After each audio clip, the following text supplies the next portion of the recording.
Hello and welcome back to the channel and to yet another video. If it's your first time here, then my name's Lee. I run this channel with my son Ollie. We're currently based here in Xinjiang and we cover many things about China. We cover opinion pieces, we cover technology, and we cover food and travel.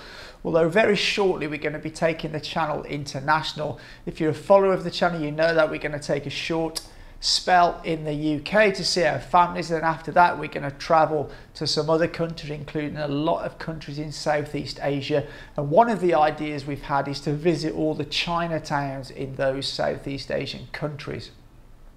So that's something to really look forward to. Anyway, what I want to talk about today is a woman by the name of Michelle Bachelet. Now, who is Michelle Bachelet? Well, Michelle Bachelet is the United Nations High Commissioner for Human Rights. Now, she has a very distinguished career and is very well qualified to fulfill this role. Now, I'm not going to go into that on this channel, but my friend Jerry Gray has done a video outlining the credentials of Michelle. And I will link to his video, so if you do want to watch that, the link will be in the description below. So Michelle Bachelet is going to visit China, and although there's no confirmed date, it's rumoured to be around about the 22nd or 23rd of May that this visit will take place. An advance team from the United Nations arrived in Guangzhou in late April. They have now done their quarantine and they're here to make sure that Michelle gets meaningful access when she's here in China, and especially in the Xinjiang region. Now, why is this? This is because that for a number of years the US and its allies have made many accusations about genocide, cultural genocide and forced labour in the Xinjiang area, and Michelle is coming here to actually see for herself and judge for herself whether these allegations are fabricated or are indeed true.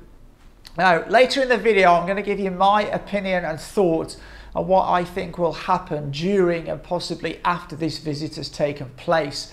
But before that, I just want to recap on some of the accusations that have been made against China and talk about some of the people who have actually debunked those rumours and accusations. Now, these accusations really kicked into high gear around January 2021, I think it was, a few days before Mike Pompeo was leaving office in the United States. He was a Secretary of State, and he made a statement that said China is committing ongoing genocide against the Uyghur population in the Xinjiang region. Now, I very much suspect this was a politically motivated statement. It's very obvious that America see China as its biggest threat, the biggest threat to the US hegemony. And it's documented in a number of US think tank reports, especially from the Rand Corporation, that America need to contain China. And one of the ways they will do that, and this is a playbook they have used many times, is to create false allegations of human rights abuses. And this is so they can get their population behind it, because it's a very emotive subject. But I just want you to have a quick listen to this small clip of a video that was made by Jeffrey Nice. Now, Jeffrey Nice, if you don't know what he is a world-renowned human rights lawyer, and he was also the chair of the Uyghur Tribunal that took place in London. Now, just as a side note, the Uyghur Tribunal, it wasn't actually a real tribunal. It didn't take place in a court of law. Many of the people that appeared there were paid to appear, and there was also no, because it didn't take place in a court of law, there was no cross-examination of any of the witnesses by anybody. And the actual conclusion of the report actually did conclude that there's no genocide actually taking place in the Xinjiang region. In respect to the Uyghurs, rather curiously, one country and one country only has pronounced that it was genocide, and that's the United States of America. Lots of countries' parliaments have said it is, but that's nothing. Only one government. And that was outgoing Secretary of State Pompeo at the beginning of last year. And so that could be disregarded as maybe, a bit of political something. But in fact, Blinken, the incoming Secretary of State, Biden's Secretary of State, said the same thing. Our tribunal wanted to know the basis on which they'd said it, both the evidence and the argument. They refused to provide that.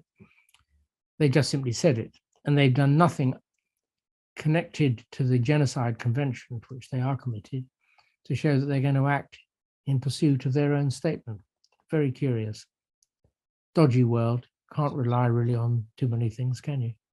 Okay, so I'd just like to pick up on one thing that Mr. Jeffrey Nice said in that short clip.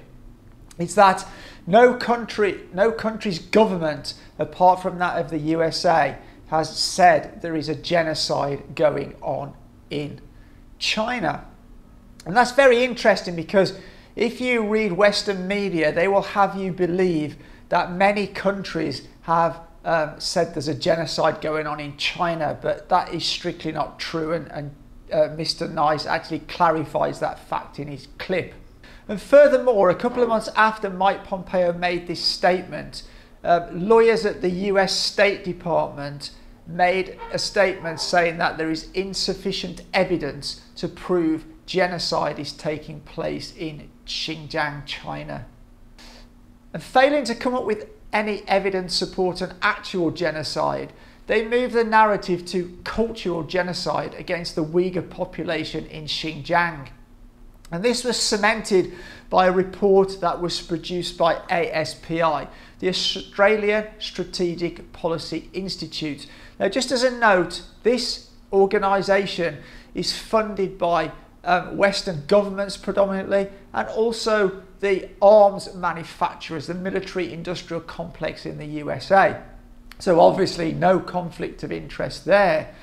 But they produced a report which was primarily the work of Adrian Zenz, which suggested that they were limiting the births of the Uyghur population within the Xinjiang region. But again, if you look online, this has been extensively debunked by a number of people.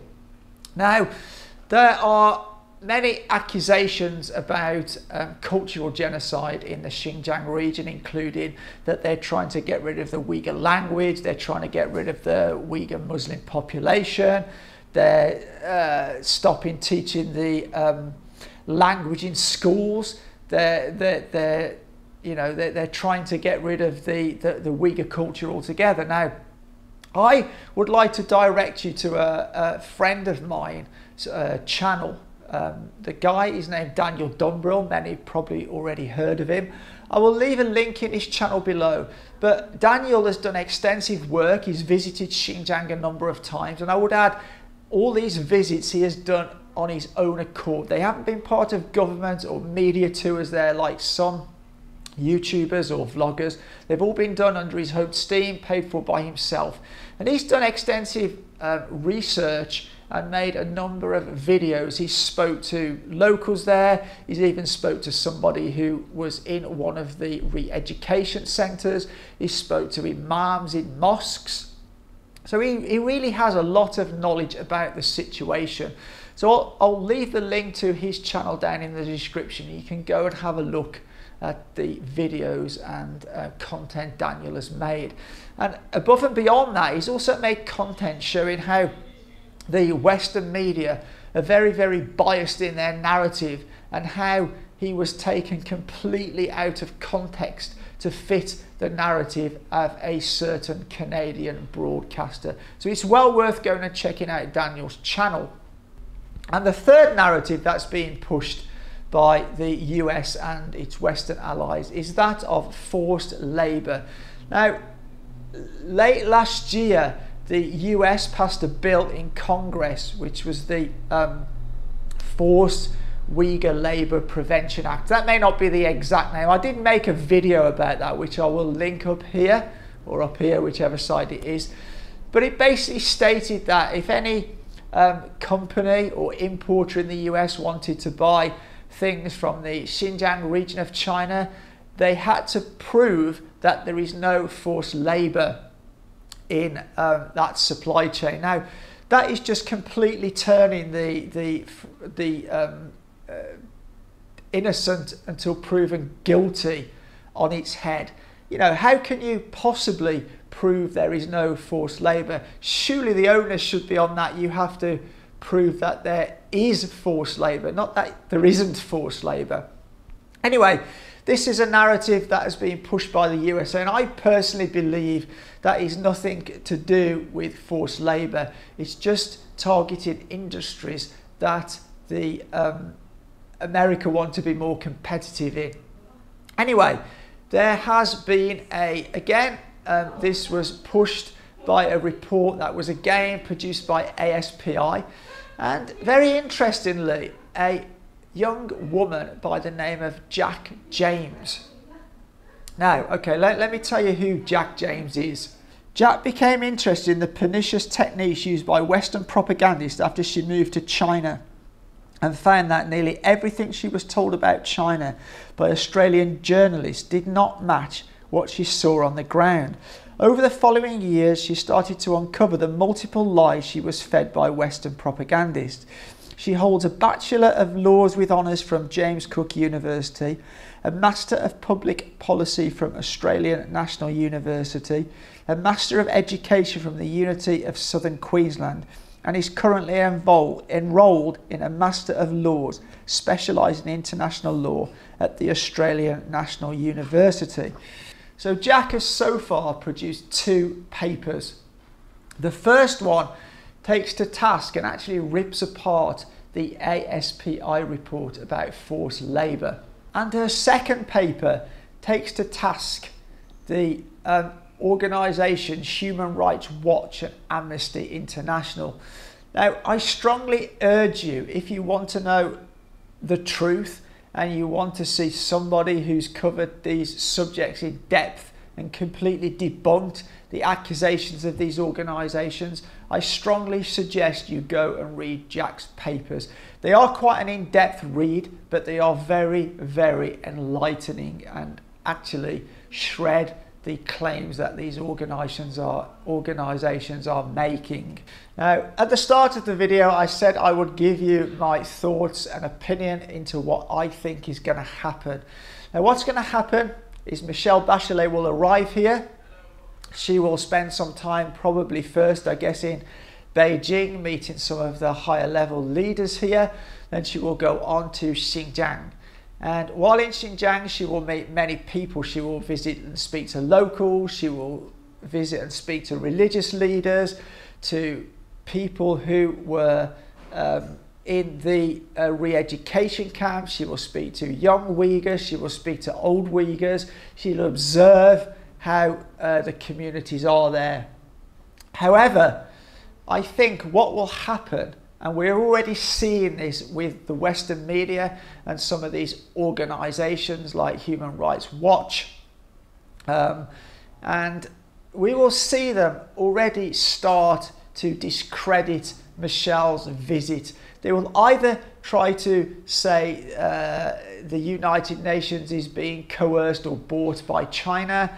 They will try to discredit Michelle herself, or they will try to discredit the United Nations. And you will have people like Luke de Pulford and Sophie Richardson and Benedict Rogers, who will all push this same narrative through all their social media channels. And this is really because unless the United Nations lines up with the narratives of groups like this, they will just not be happy and they will not be satisfied. It's like confirmation bias. They believe something is going on, so they won't believe any other information that doesn't agree with their line of thought. So that's what I think will happen. So what I'll say at the end of this is watch this space. I'd love to know what your comments about this are and what you're thinking of this are, if your thoughts are similar to mine or you don't believe it. And what I would advise you to do, or urge you to do, if you have any doubt about what I'm saying, please do some further research. Follow the links I'm providing in this video to all the sources I've used, and then, you know, look at both sides of the coin and come to a decision using the information. Don't just listen to one side. Anyway, please let me know what you think down in the comments below. But for now, as always, take care.